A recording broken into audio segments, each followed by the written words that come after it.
ಎಲ್ಲಿತನ ಬಳ್ಳಾರಿ ತನ ನಮ್ಮ ಯತ್ನಾಳ್ ಅವರು ಅದೇ ಹೇಳ್ತಿರನು ಒಳ್ಳೇದದು. ಯತ್ನಾಳ್ ಅವರು ಮಾರಿಷಸ್ನಲ್ಲಿ 10,000 ಕೋಟಿ ರೂಪಾಯಿ ಸಲುವಾಗಿ, ಆಮೇಲೆ ಹಿಂದೆ ಗಣಿ ಲೂಟಿ ಬಳ್ಳಾರಿಗೆ ಹೋಗ್ತಾರಲ್ಲ ಅವರು ಆ ಪಕ್ಷದಲ್ಲೇ ಇದ್ದಾರೆ, ಈಗ ಹೊಂದಾಣಿಕೆ ಆಗಿದ್ದಾರೆ. ಯಾರು ನಿಮ್ಮ ಗಣಿ ದನಿ ಯಾರವರು ಜನಾರ್ದನ್ ರೆಡ್ಡಿ ಅವ್ರ ವಿರುದ್ಧ ಏನ್ರಿ. ಆಮೇಲೆ 2,000 ಕೋಟಿ ಕೊರೋನಾ ಸಲುವಾಗಿ ಏನೋ ಲೂಟಿ ಆಗಿದೆ.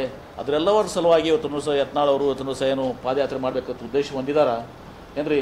ನಾವು ಅದನ್ನು ಸ್ವಾಗತಿಸ್ತೀವಿ. ನಾವು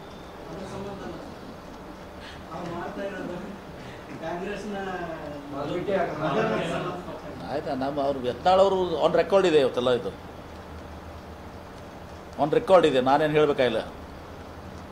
ಆನ್ ರೆಕಾರ್ಡ್ ಇದೆ. ಯತ್ನಾಳ್ ಅವರು ಕೊರೋನಾ ಸಂದರ್ಭದಲ್ಲಿ ಯಡಿಯೂರಪ್ಪ, ವಿಜೇಂದ್ರ ಮತ್ತು ಇನ್ನೊಬ್ಬರು ಯಾರೋ ಮಂತ್ರಿ ನಮ್ಮ ಸುಧಾಕರ್ ಅವರು ಈಗ MP ಇದ್ದಾರೆ, ಇವರು 2,000 ಕೋಟಿಗಿಂತ ಹೆಚ್ಚಿಗೆ ಹಗರಣ ಮಾಡಿದ್ದಾರೆ ಅಂತ ಹೇಳಿದ್ದಾರೆ. ವಿಜೇಂದ್ರ ಹೋಗಿ ಮಾರಿಷಸ್ನಲ್ಲಿ 10,000 ಕೋಟಿ ರೂಪಾಯಿ ಅಪ್ಪ ಮಗ ಹೋಗಿಟ್ಟು ಬಂದಾರ ಅಂತ ಹೇಳಿದ್ದಾರೆ.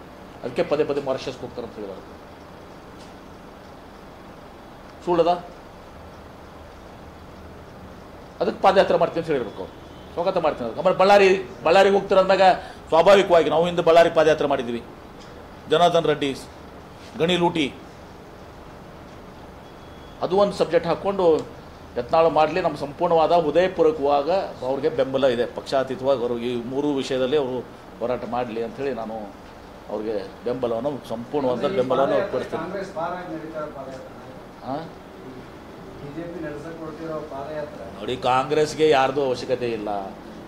ಜನರ ಅವಶ್ಯಕತೆ ಇತ್ತು. ಜನ ನಮ್ಮ ಮತ ಹಾಕಿದಾರ. 136 ಸೀಟು ಬೃಹತ್ ಬಹುಮತ ಕೊಟ್ಟು ನಮ್ಗೆ ಆರಿಸಿ ಕಳಿಸಿದ್ದಾರೆ.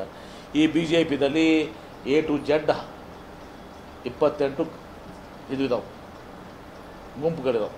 ಅಲ್ಫಾಬೆಟಿಕಲಿ ರೇಟ ಈಕ ಹೆಂಗೆ ಅಂತಾರಲ್ಲ ಹಂಗೆ ಏನ್ರಿ, ಹಂಗೆ ಗುಂಪುಗಳಿದಾವೆ.